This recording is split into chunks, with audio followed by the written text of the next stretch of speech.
ഞങ്ങൾ കണ്ടിട്ടുള്ളത്.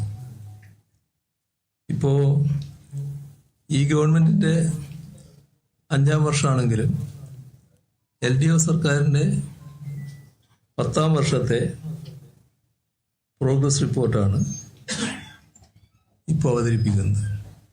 തെരഞ്ഞെടുപ്പ് നടപടികൾക്കിടയിൽ സർക്കാർ സംവിധാനങ്ങളിലൂടെ ഇത് പുറത്തുവിടാൻ കഴിഞ്ഞിരുന്നില്ല.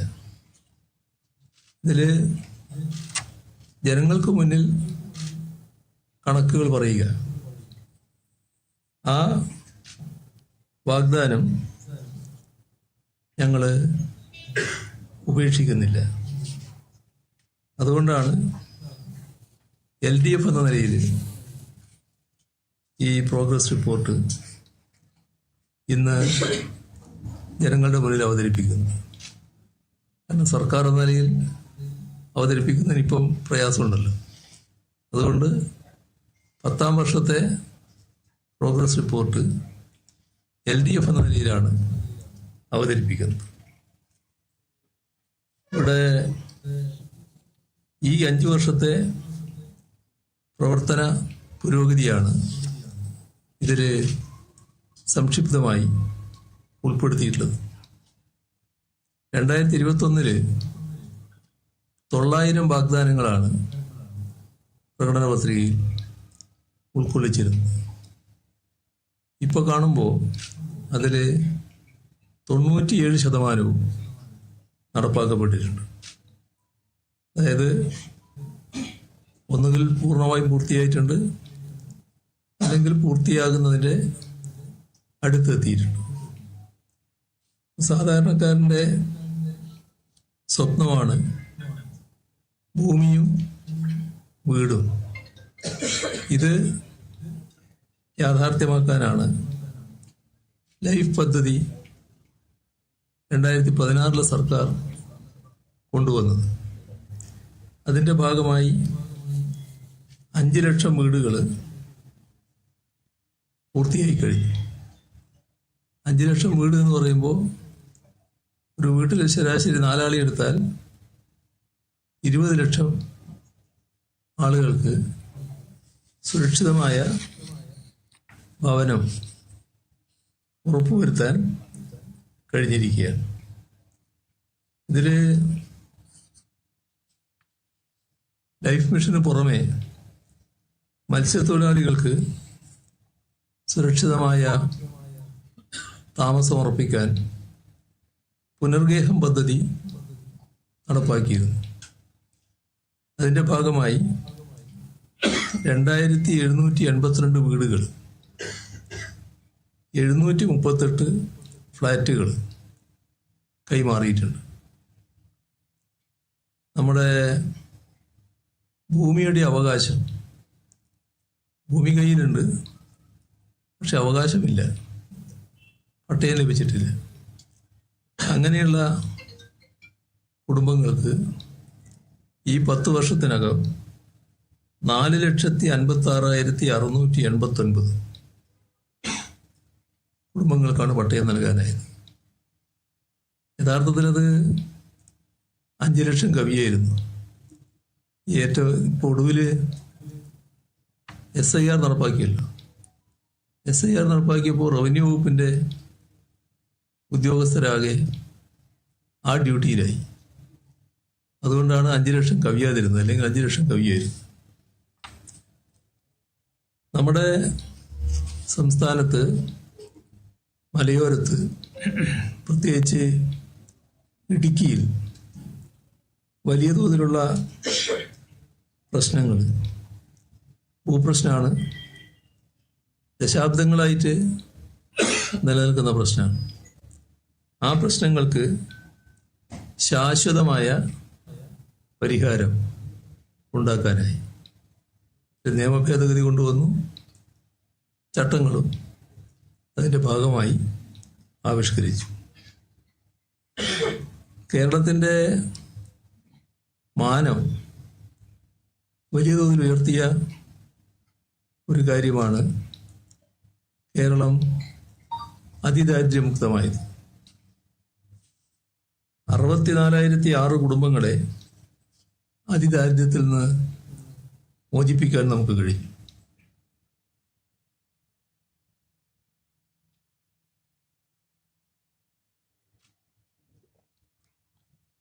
ഇതിൽ നമ്മൾ ശ്രദ്ധിക്കേണ്ടത് ലോകത്ത് തന്നെ അപൂർവം രാഷ്ട്രങ്ങളെ അതിദാരിദ്ര്യമുക്തമായിട്ടുള്ളൂ. നമ്മുടെ രാജ്യത്ത് ഒരു സംസ്ഥാനവും അതിദാരിദ്ര്യമുക്തമാക്കാനുള്ള ഒരു നടപടിയും സ്വീകരിച്ചിട്ടുമില്ല. സാമ്പത്തികമായി പിന്നോക്കം നിൽക്കുന്ന കുടുംബങ്ങൾ, നിങ്ങൾ ലോൺ എടുത്താൽ അതിൻ്റെ ഭാഗമായി ജപ്തി വരിക, ഉള്ള കടപ്പാടം നഷ്ടപ്പെട്ടു പോവുക. ഇതൊരു വലിയ സാമൂഹ്യ പ്രശ്നമായി കേരളത്തിൽ ഉയർന്നു വന്നിരുന്നു. അതിന് പരിഹാരം കാണുക എന്നത് പ്രാധാന്യമുള്ള കാര്യമായിരുന്നു. LDF നേരത്തെ തന്നെ ആ കാര്യത്തിൽ നടപടികൾ വേണമെന്ന് അഭിപ്രായപ്പെട്ടിരുന്നു. അതിൻ്റെ തുടർച്ചയായാണ് ഒരു നിയമം, ഏക കിടപ്പാട സംരക്ഷണ നിയമം ഇപ്പോൾ കൊണ്ടുവരാൻ കഴിഞ്ഞത്. അത് ഇത്തരം വീടുകൾ ജപ്തി ചെയ്ത് വീട്ടിൽ നിന്ന് ആളുകൾ ഇറങ്ങിപ്പോകുന്ന അവസ്ഥ തടയുന്നതിന് ഉപകരിക്കുന്നതാണ്. നമ്മുടെ സംസ്ഥാനത്തെ വീട്ടമ്മമാരുടെ അധ്വാനത്തിന് അംഗീകാരം നൽകണമെന്ന് നേരത്തെ തന്നെ കണ്ടതാണ്. അതിൻ്റെ ഭാഗമായി പ്രതിമാസം 1000 രൂപ നൽകുന്ന ഒരു പദ്ധതി സർക്കാർ ആവിഷ്കരിച്ചു. അതിൽ 16 ലക്ഷത്തിലധികം സ്ത്രീകൾക്കാണ് ഇപ്പോൾ സഹായം നൽകി വരുന്നത്. അതിനിയും വർദ്ധിക്കുമെന്ന കാര്യം ഉറപ്പാണ്. അതേപോലെ തന്നെ അനാഥാലയങ്ങളിലെ അന്തേവാസികൾക്ക് ലഭിക്കുന്ന സഹായം വർദ്ധിപ്പിക്കുന്നതിന് നടപടിയെടുത്തു. നമ്മുടെ കേരളത്തിൽ മുതിർന്ന പൗരന്മാരുടെ എണ്ണം കൂടുതലാണ്. ആയുർദൈർഘ്യം നമ്മുടെ സംസ്ഥാനത്ത് കൂടുതലാണ്.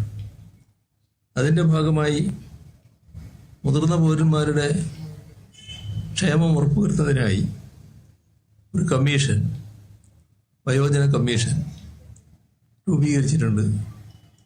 അതിൻ്റെ പ്രവർത്തനങ്ങൾ നടന്നു വരികയാണ്. നമ്മുടെ സംസ്ഥാനം ഇപ്പോൾ നിക്ഷേപ സൗഹൃദ നിലയിൽ ഇന്ത്യ രാജ്യത്ത് 1-ാം സ്ഥാനത്തെത്തിയിരിക്കുകയാണ്. ഇത് കൃത്യമായ ഇടപെടലുകളുടെ ഭാഗമായി നേടാൻ കഴിഞ്ഞ നേട്ടമാണ്. ഇതിൻ്റെ ഭാഗമായി വലിയ തോതിലുള്ള വ്യവസായ വികസന സാധ്യതയാണ് നമ്മുടെ നാട്ടിൽ ഉയർന്നിട്ടുള്ളത്. ഇതിനോടൊപ്പം തന്നെ ഏറ്റവും പ്രധാനപ്പെട്ടൊരു കാര്യമാണ് ഭരണത്തിൻ്റെ ശരിയായ സ്വാദ് ജനങ്ങൾക്ക് അനുഭവിക്കാൻ കഴിയുക എന്നത്. അതിൽ തീരുമാനങ്ങൾ വേഗത്തിലാവണം, മറ്റ് തടസ്സങ്ങൾ ഒഴിവാക്കി കിട്ടണം. അതൊക്കെ ജനങ്ങൾ നല്ലതുപോലെ ആഗ്രഹിക്കുന്ന കാര്യമാണ്. അതിൽ സ്മാർട്ട് നടപ്പാക്കിയപ്പോൾ ഭരണ സേവനങ്ങൾ ലളിതമാക്കപ്പെട്ടു.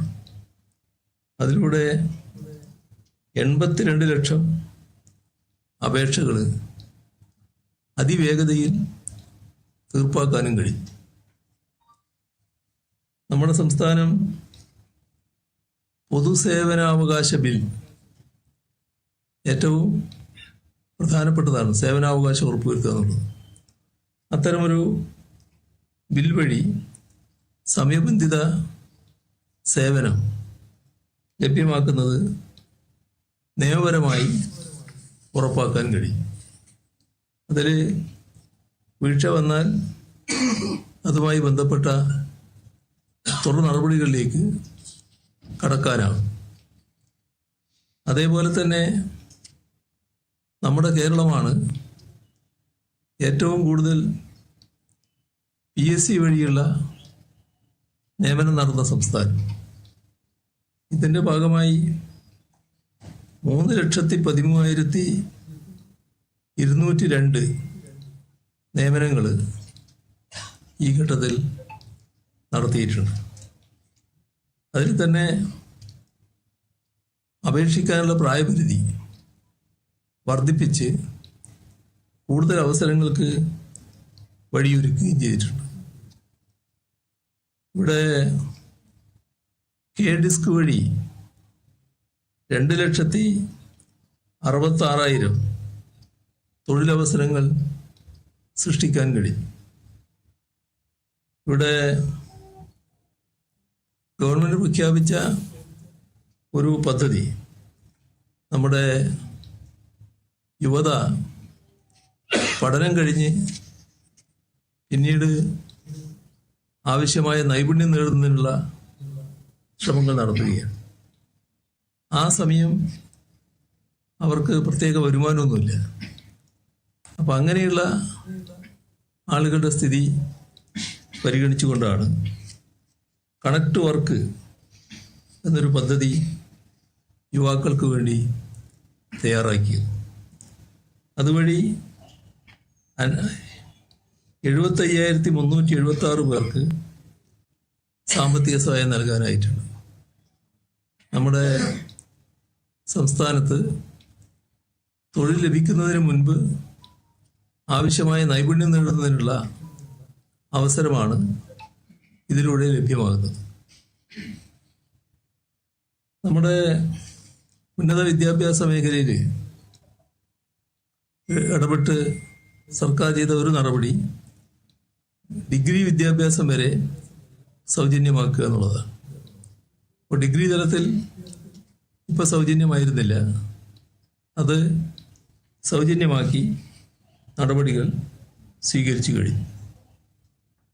അതേപോലെ തന്നെ നമ്മുടെ നാടിൻ്റെ അടിസ്ഥാന സൗകര്യ വികസനം, അതിൽ നമ്മൾ വളരെ പുറകിലായിരുന്നു. നാട്ടിലെ റോഡുകൾ പൊതുവിലിടുങ്ങിയതായിരുന്നു. ദേശീയപാതയുടെ നിലവാരം തന്നെ പലയിടത്തും വില്ലേജ് റോഡുകളിൽ നിന്നും പുറകിലായിരുന്നു. ഇത് നല്ല രീതിയിൽ പരിഹരിക്കാൻ നമുക്കായി.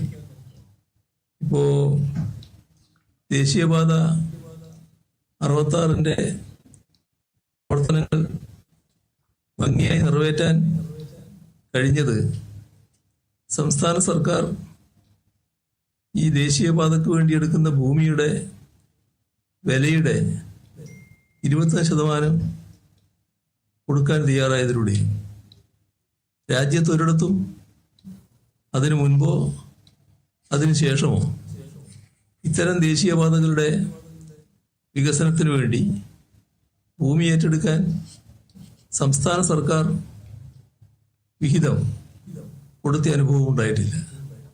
പക്ഷെ നമുക്ക് ചെയ്യേണ്ടി വന്നു. നമുക്ക് ദേശീയപാത നടപ്പിലാക്കൽ വളരെ പ്രധാനമായിരുന്നു. അതുകൊണ്ടാണ് അത്തരമൊരു കാര്യം ചെയ്യാൻ നമ്മൾ നിർബന്ധിതമായത്. ദേശീയപാത ഇപ്പം നല്ല നിലക്ക് നടക്കുകയാണ്. കഴിഞ്ഞ തവണ നമ്മുടെ തെരഞ്ഞെടുപ്പ് പ്രഖ്യാപിക്കുന്നതിനും 2 ദിവസം മുൻപാണ് പ്രധാനമന്ത്രി ചില റീച്ചുകൾ ഉദ്ഘാടനം ചെയ്തത്. ഏതാനും റീച്ചുകൾ കൂടി ഉദ്ഘാടനത്തിന് അടുത്തെത്തിക്കഴിഞ്ഞു. നല്ല പുരോഗതി ആ കാര്യത്തിൽ ഉണ്ട് എന്നാണ് കാണാൻ സാധിക്കുക. പക്ഷേ ദേശീയപാതയോടൊപ്പം തന്നെ നാടിൻ്റെ അടിസ്ഥാന സൗകര്യ വികസനത്തിൽ വേഗത കൂട്ടുന്നതിനായി 2 റോഡുകൾ കൂടി പ്രധാനപ്പെട്ടവ എന്ന നിലക്ക് സംസ്ഥാന സർക്കാർ നടപ്പാക്കുകയാണ്. അതിലൊന്നാണ് മലയോര ഹൈവേ, മറ്റൊന്നാണ് തീരദേശ ഹൈവേ. രണ്ടിനും കൂടി 10,000 കോടി രൂപ ചെലവിടണമെന്നാണ് നേരത്തെ കണക്കാക്കിയുള്ളത്. അത് പൂർണ്ണമായും സംസ്ഥാന സർക്കാരിൻ്റെ ഒരു പദ്ധതിയാണ്. ഇവിടെ വയനാടിൻ്റെ കാര്യം എല്ലാവർക്കും അറിയാം. വയനാട് നല്ല മഴ പെയ്താൽ പിന്നെ ചുരം വഴിയുള്ള യാത്ര തടസ്സപ്പെടുന്ന നിലയാണ്. പല ഘട്ടത്തിൽ ആ പ്രയാസം നമ്മൾ അനുഭവിക്കുന്നത്. അതിനുള്ളൊരു പരിഹാരമെന്ന നിലക്കാണ് തുരങ്കപാതയെക്കുറിച്ച് ആലോചിച്ചത്. 2018 മഹാപ്രളയത്തിന് ശേഷം റീബിൽഡ് കേരള ഇനീഷ്യേറ്റീവിൻ്റെ ഭാഗമായി ഇത്തരത്തിലുള്ള വൻ പദ്ധതികൾ നടപ്പിലാക്കണം. ഒരു പ്രളയത്തിനോ മറ്റോ തകർക്കാൻ പറ്റാത്ത തരത്തിലുള്ള നിർമ്മാണങ്ങൾ വേണം എന്ന് നമ്മൾ കണ്ടിരുന്നു. അതിൻ്റെ എല്ലാം ഭാഗമായി തന്നെയാണ് വയനാടിൻ്റെ ഗതാഗത രംഗത്ത് വലിയ മാറ്റങ്ങൾ ഉണ്ടാക്കാൻ ഉതകുന്ന ഒരു പദ്ധതി എന്ന നിലക്ക് ആനക്കാംപൊയിൽ തുരങ്കപാതയുടെ നിർമ്മാണം ഇപ്പോൾ ആരംഭിച്ചിട്ടുള്ളത്. അതിൻ്റെ എല്ലാ അനുമതികളുമായി നിർമ്മാണ പ്രവർത്തനങ്ങൾ ആരംഭിച്ചും കഴിഞ്ഞു. അതേപോലെ തന്നെ നമ്മുടെ സംസ്ഥാനത്ത് വലിയ മാറ്റം ഉണ്ടാക്കുന്ന ഒരു പദ്ധതിയാണ് വിഴിഞ്ഞം തുറമുഖം. വിഴിഞ്ഞം തുറമുഖം പൂർത്തിയാക്കാൻ LDF സർക്കാരിന് കഴിഞ്ഞു. അത് പൂർത്തിയാക്കുന്നതിന് ചില തടസ്സങ്ങൾ ഉണ്ടായിരുന്നെന്ന് എല്ലാവർക്കും അറിയാം. എന്നാൽ നല്ല രീതിയിൽ അത് പൂർത്തിയാക്കപ്പെട്ടു. അതിൻ്റെ ഭാഗമായി വലിയ പ്രവർത്തനങ്ങൾ അവിടെ നടക്കുകയാണ്. വിഴിഞ്ഞം എന്നത് കേരളത്തിൻ്റെ ഒരു പോർട്ട് പോലെയല്ല കാണേണ്ടത്. കേരളത്തിൽ തന്നെയാണ് പോർട്ട്, പക്ഷേ രാജ്യത്തിലെ ഏറ്റവും വലിയ പോർട്ടാണ്. ലോകത്തിലെ അപൂർവം പോർട്ടുകളിൽ ഒന്നാണ് വിഴിഞ്ഞം. അതിൻ്റെ ഭാഗമായുള്ള വികസന സാധ്യതകൾ അനന്തമാണ്. ഇപ്പം ഇവിടെ നമ്മൾ ചെയ്തൊരു കാര്യം, അവിടുത്തെ വിവിധ ഘട്ടങ്ങൾ ഒന്നാകെ ചേർത്ത് 2028 വിഴിഞ്ഞം തുറമുഖത്തിൻ്റെ നിർമ്മാണം പൂർണ്ണതയിലെത്തിക്കുക. അതാണ് ഇപ്പോൾ നീങ്ങിക്കൊണ്ടിരിക്കുന്ന കാര്യം. അപ്പോൾ നേരത്തെ നിരവധി വർഷങ്ങൾക്ക് ശേഷമായിരുന്നു വിഴിഞ്ഞം പദ്ധതി പൂർത്തിയാവുക. എന്നാൽ 2028 പൂർത്തിയാക്കാനുള്ള നടപടികൾ ഇപ്പോൾ ആരംഭിച്ചു കഴിഞ്ഞിട്ടുണ്ട്. നമുക്കറിയാം, നമ്മുടെ സംസ്ഥാനം ഒട്ടേറെ ദുരന്തങ്ങൾ ഏറ്റുവാങ്ങേണ്ടി വന്ന നാടാണ്. ഈ 2021 ശേഷം ഉണ്ടായ വലിയ ദുരന്തമാണ് മുണ്ടക്കൈ ചൂരൽമല. മുണ്ടക്കൈ ചൂരൽമല ദുരന്തത്തിൽ നമുക്ക് വീട് നഷ്ടപ്പെട്ട ആളുകൾക്ക് വീടുകൾ നിർമ്മിച്ച് നൽകേണ്ടതായിട്ടുണ്ടായിരുന്നു. അതിനായി ഒരു മാതൃകാ ടൗൺഷിപ്പ് നമ്മൾ രൂപം കൊടുത്തു. അതിൻ്റെ ഭാഗമായി 178 വീടുകൾ ഇപ്പോൾ പൂർത്തിയാക്കപ്പെട്ടിട്ടുണ്ട്.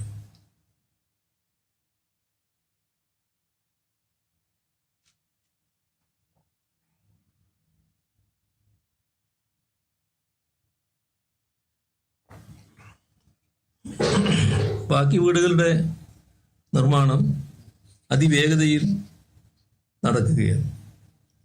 ഇവിടെ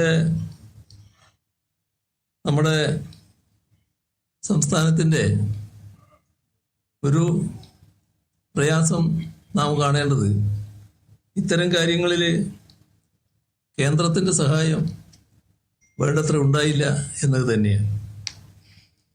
നമ്മുടെ ആരോഗ്യ മേഖല ആരോഗ്യമേഖല എല്ലാ രീതിയിലും ശക്തമാണ്. കൂടുതൽ ശക്തിയിലേക്കത് ഉയർന്നുകൊണ്ടിരിക്കുകയാണ്.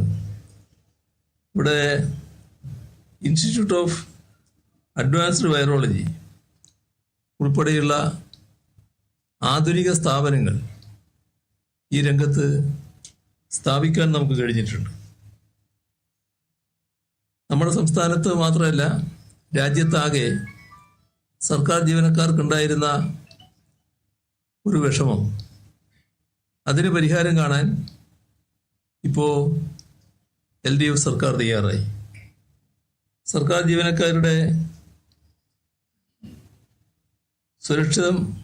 സുരക്ഷിതമായ ഭാവി കണക്കിലെടുത്തുകൊണ്ട് എഷ്വേർഡ് പെൻഷൻ പദ്ധതി 2025 ഏപ്രിൽ മുതൽ നടപ്പിലാക്കിയിരിക്കുകയാണ്.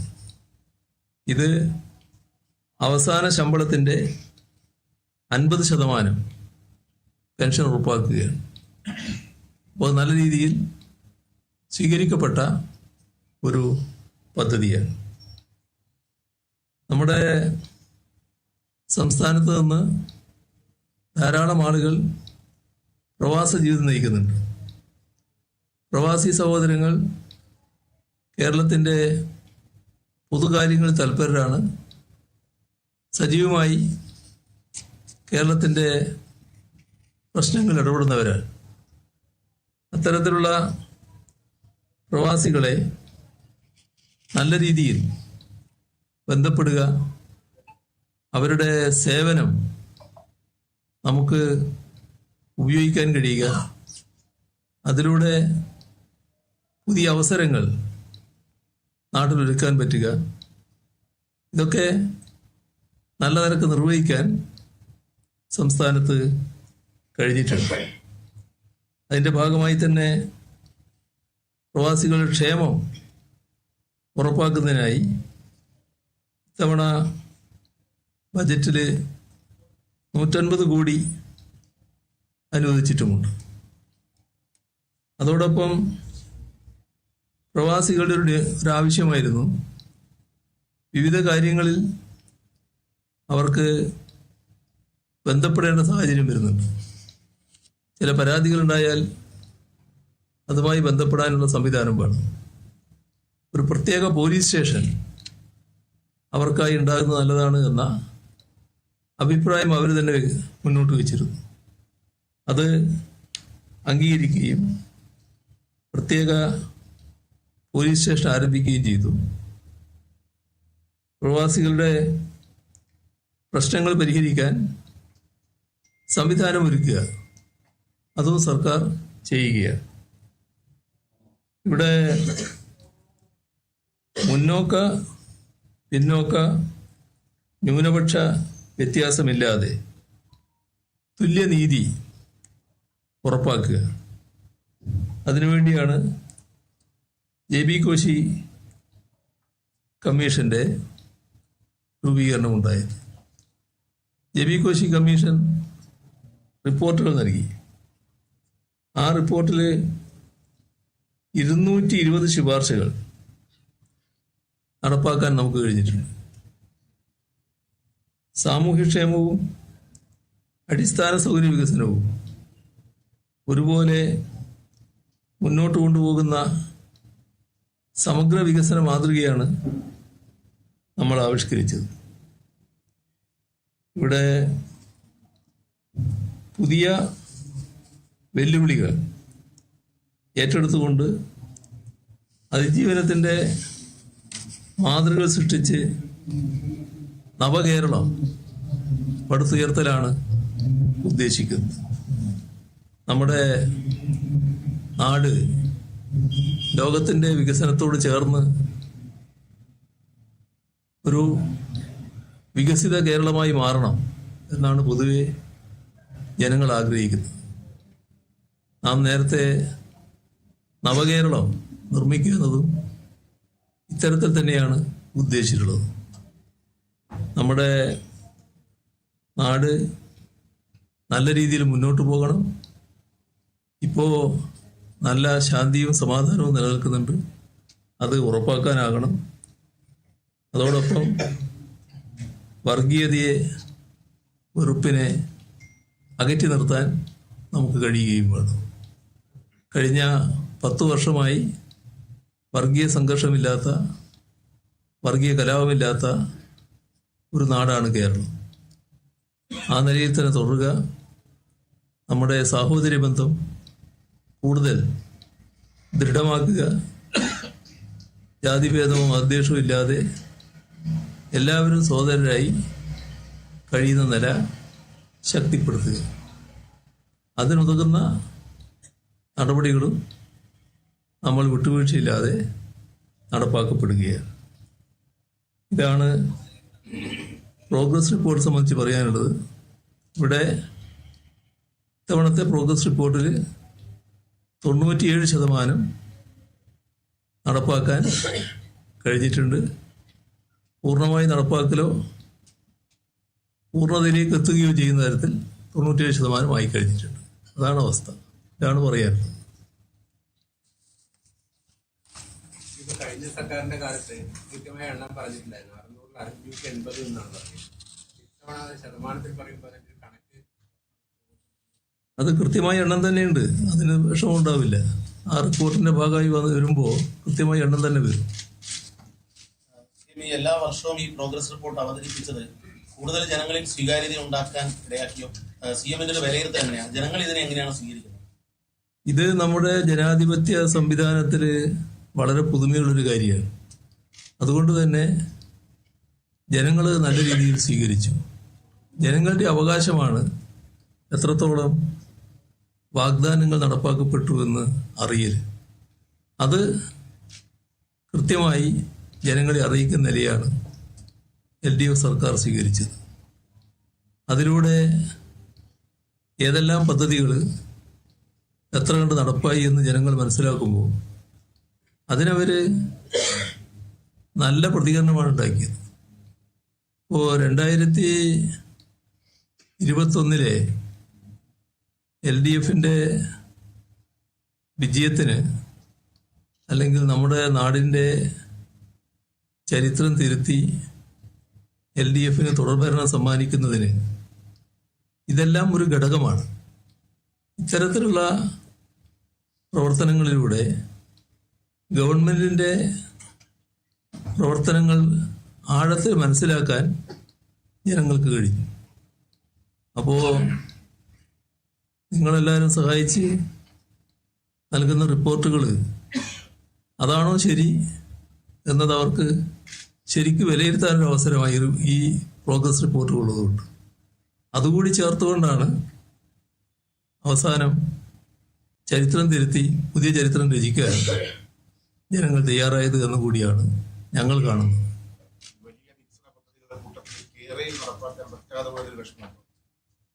അതായത് അതാണ് നമ്മൾ ചിന്തിക്കേണ്ട ഒരു കാര്യം. നമ്മുടെ നാട്ടിന് യാത്രക്ക് നല്ല വേഗത വേണമല്ലോ. നമ്മളെല്ലാവരും യാത്ര ചെയ്യുന്നവരാണ്. പക്ഷേ വലിയ പ്രയാസം നമുക്ക് യാത്രയിൽ അനുഭവിക്കേണ്ടി വരുന്നുണ്ട്, വേഗതയില്ലാത്തതുകൊണ്ട്.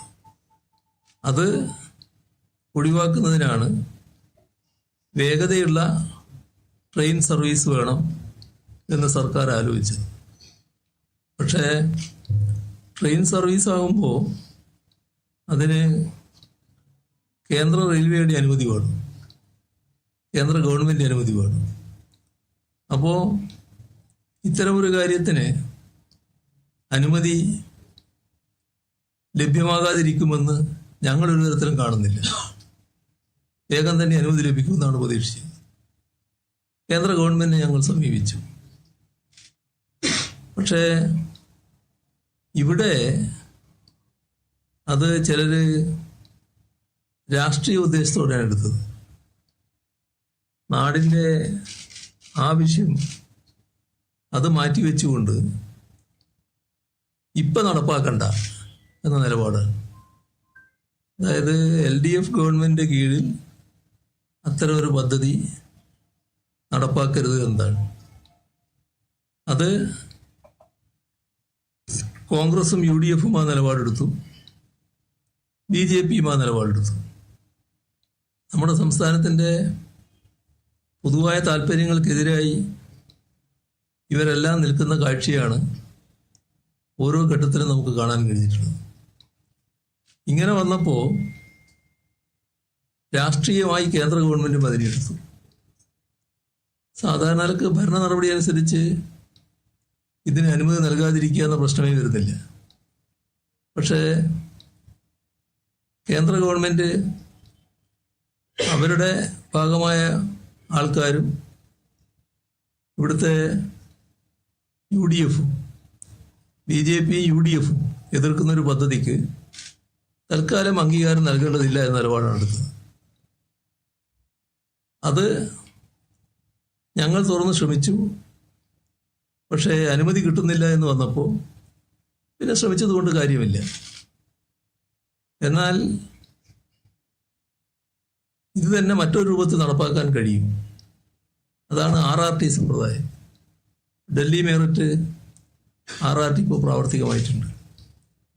അതിന് ആ വകുപ്പിനെ സമീപിച്ചപ്പോൾ അവർക്കത് പൂർണ്ണ സമ്മതമാണ്.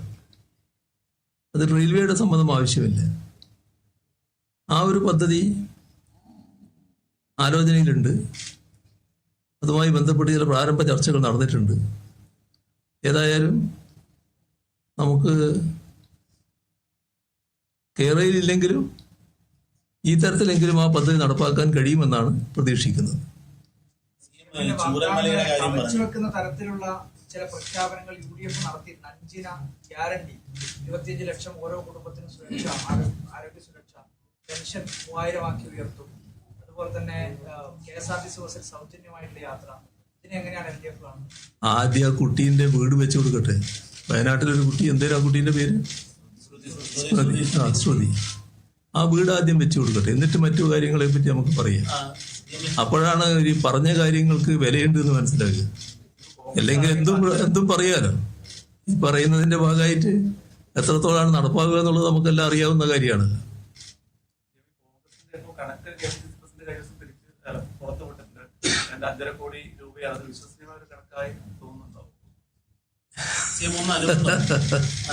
അല്ല, അതെല്ലാം നമുക്ക് നാളെ എടുത്താൽ പോരെ എന്നുള്ളതാണ് എൻ്റെ സംശയം. അത് നമുക്ക് ഇന്ന് ഇതിലേക്ക് ഒക്കെ നിൽക്കാൻ തോന്നും. നാളെ നിങ്ങൾക്ക് കുറെ കാര്യങ്ങൾ ചോദിക്കാനുണ്ടാവുമല്ലോ സ്വാഭാവികമായിട്ട്.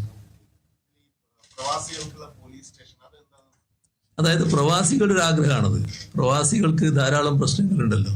അപ്പം അത്തരം പ്രശ്നങ്ങൾക്ക് ഒരു കേന്ദ്രത്തിൽ പരാതിപ്പെടാൻ കഴിയും. പല നാട്ടിലാകെ ഉണ്ടാവില്ല അവരുടെ കുടുംബങ്ങൾ, അവരുമായി ബന്ധപ്പെട്ട പ്രശ്നങ്ങൾ. ഒരു കേന്ദ്രത്തിൽ പരാതിപ്പെടാനൊരു സ്റ്റേഷൻ ഉണ്ടാകുന്നത് നല്ലതാണ് എന്നവർ അഭിപ്രായപ്പെട്ടു. അപ്പോൾ തെറ്റില്ല എന്ന് തോന്നിയതുകൊണ്ട് പല അഭിപ്രായങ്ങൾ ഇങ്ങനെ വരും. ലോക കേരള സഭയുടെയൊക്കെ ഒരു പ്രത്യേകത അതാണ്. പ്രവാസികളുമായി ബന്ധപ്പെട്ട ഒരുപാട് പ്രശ്നങ്ങൾ ചർച്ച ചെയ്യും, അവരാവശ്യങ്ങൾ ഉന്നയിക്കും, നമ്മൾ പറ്റാവുന്നതെല്ലാം അംഗീകരിക്കും. അങ്ങനെ അംഗീകരിച്ചൊരു കാര്യമാണ്.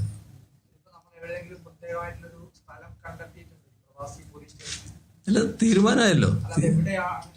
അതിപ്പം തീരുമാനമായതേ ഉള്ളൂ. ഈ കഴിഞ്ഞ മാസം തീരുമാനമായതാണ്.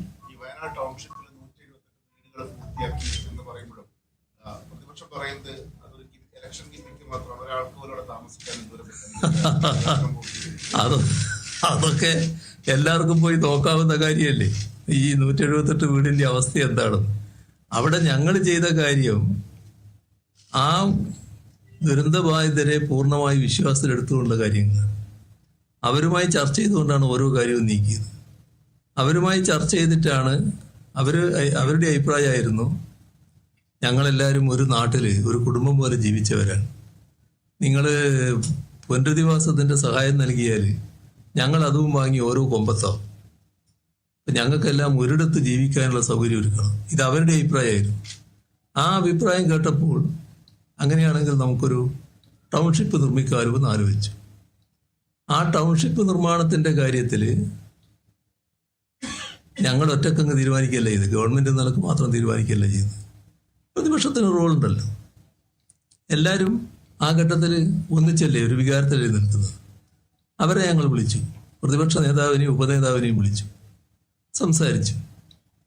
എങ്ങനെയാണ് സ്ഥലമെടുക്കേണ്ടത്, ആ സ്ഥലത്ത് വീട് നിർമ്മിക്കുന്നത് എങ്ങനെയാണ്, വീടിന് പൈസ ഈ ഓഫർ ചെയ്തവർ പൈസ തരേണ്ടത് എങ്ങനെയാണ് എന്നെല്ലാമുള്ള കാര്യങ്ങൾ ഞങ്ങൾ വിശദമായി ചർച്ച ചെയ്യുകയാണ്. പൊതുവായ തീരുമാനം ഉണ്ടാവുകയാണ്. അങ്ങനെയാണ് കാര്യങ്ങൾ നീങ്ങുന്ന നില വന്ന് ടൗൺഷിപ്പ് എന്നുള്ള ആശയം വന്നത്. ഞാൻ ഈ ചോദ്യത്തിന് മാത്രം പറയാം, ബാക്കി മറ്റു കാര്യങ്ങളിലേക്ക് ഇപ്പോൾ പോകുന്നില്ല. അപ്പോൾ അങ്ങനെ വന്നപ്പോൾ വീട് നിർമ്മാണം പൂർത്തിയായി. വീട് നിർമ്മാണം പൂർത്തിയായി കഴിഞ്ഞപ്പോൾ ഇവരെ വിളിച്ചു. അപ്പോൾ അവർ അവിടെ ചില അടിസ്ഥാന സൗകര്യങ്ങൾ ഒരുങ്ങേണ്ടതുണ്ട്. വീട് പൂർണ്ണമായി, താമസിക്കുന്നതിന് വിഷമമില്ല, പക്ഷേ മാലിന്യനിർമ്മാർജ്ജനം അതുപോലുള്ള കാര്യങ്ങൾ കൂടി ഒരുങ്ങേണ്ടതുണ്ട്. അപ്പോൾ അവർ പറഞ്ഞ് ഞങ്ങൾ താമസിക്കുന്നത് അതുകൂടി ഒരുങ്ങിയതിന് ശേഷമാണ്, ഞങ്ങൾക്ക് ഇപ്പോൾ അതിൻ്റെ അവകാശ രേഖ പട്ടയം തന്നാൽ മതി. ഇത് അവരുമായി ചർച്ച ചെയ്ത കാര്യമാണ്, അവരുടെ അഭിപ്രായമാണ്. അപ്പോൾ വിഷുവിന് മുൻപ് താമസിക്കാനുള്ള സൗകര്യം ഒരുക്കണമെന്നും പറഞ്ഞു. വിഷുവിന് മുമ്പ് താമസിക്കാനുള്ള സൗകര്യങ്ങൾ ഒരുങ്ങുന്നത് തന്നെയാണ് ഞാൻ മനസ്സിലാക്കുന്നത്. വിഷു ഇപ്പോൾ അടുത്തല്ലോ, ഏതായാലും അത് ഒരുങ്ങിക്കൊണ്ടിരിക്കുന്നത് തന്നെയാണ് ഞാൻ മനസ്സിലാക്കുന്നത്. അവരുടെ അഭിപ്രായം കൂടി മാനിച്ചാണ് അത്തരമൊരു നിലപാടെടുത്തത്. ഇതൊന്നും അവരെ യേശുന്ന കാര്യമല്ല കേട്ടോ, അവരെ ആർക്കും തിരിത്തിരിപ്പിക്കാൻ കഴിയില്ല, അവരുടെ ജീവിതാനുഭവത്തിലുള്ള കാര്യമാണ്. അവര് സർക്കാരിന്റെ നിലപാട് പൂർണ്ണമായിട്ട് അംഗീകരിച്ച് തന്നെയാണ് നിൽക്കുന്നത്. അപ്പൊ നമുക്ക് തൽക്കാലം ഇത്ര മതിയല്ലേ, നാളെ എടുക്കാം മറ്റു കാര്യങ്ങൾ. ശരി.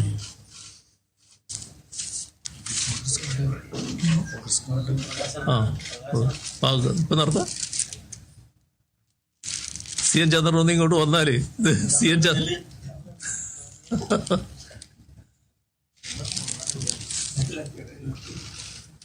ഇത് കസേരന്ന്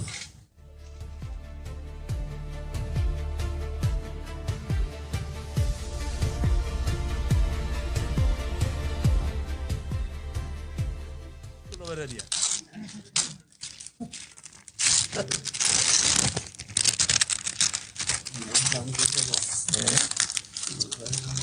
അല്ല, ഇതൊരാൾക്ക് കൊടുക്കുന്നല്ലേ നല്ലത്.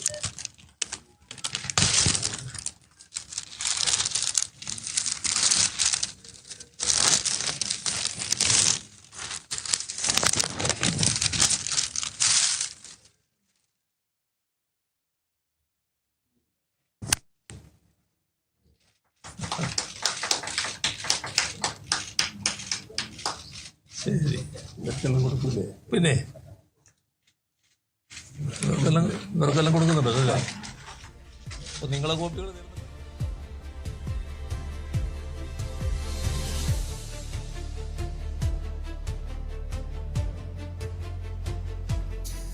മുഖ്യമന്ത്രി പിണറായി വിജയൻ മാധ്യമങ്ങളുമായി സംസാരിക്കുകയായിരുന്നു. 10 വർഷത്തെ പ്രോഗ്രസ് റിപ്പോർട്ടുമായാണ് അദ്ദേഹം മാധ്യമങ്ങൾക്ക് മുന്നിലെത്തിയത്. പ്രകടന പത്രികയിലുള്ള വാഗ്ദാനങ്ങളിൽ 97% നടപ്പിലാക്കിയെന്നാണ് മുഖ്യമന്ത്രി മാധ്യമങ്ങളോട് പറയുന്നത്. 5 ലക്ഷം പേർക്ക് വീടുകൾ നൽകി. ലൈഫ് മിഷനൊപ്പം തന്നെ മത്സ്യത്തൊഴിലാളികൾക്ക് പുനർഗേഹം പദ്ധതികളുമൊക്കെ നടപ്പിലാക്കിയെന്ന് തന്നെ അദ്ദേഹം പറയുന്നുണ്ട്. വികസന നേട്ടങ്ങൾ തന്നെയാണ് അദ്ദേഹം മാധ്യമങ്ങളുമായി പങ്കുവച്ചത്. 4 ലക്ഷത്തോളം കുടുംബങ്ങൾക്ക് പട്ടയം നൽകിയെന്നും ഇടുക്കിയിലെ ഭൂമി പ്രശ്നത്തിൽ സമ്പൂർണ്ണ പരിഹാരമുണ്ടാക്കിയെന്നൊക്കെ മുഖ്യമന്ത്രി പിണറായി വിജയൻ പറയുന്നുണ്ട്. എന്തായാലും ലോകത്തെ തന്നെ അപൂർവം രാജ്യങ്ങളെ അതിദാരിദ്ര്യമുക്തരായിട്ടുള്ള രാജ്യത്തെ ആദ്യത്തെ സംസ്ഥാനമായി കേരളം മാറിയെന്നാണ് മുഖ്യമന്ത്രി പിണറായി വിജയൻ പറയുന്നത്.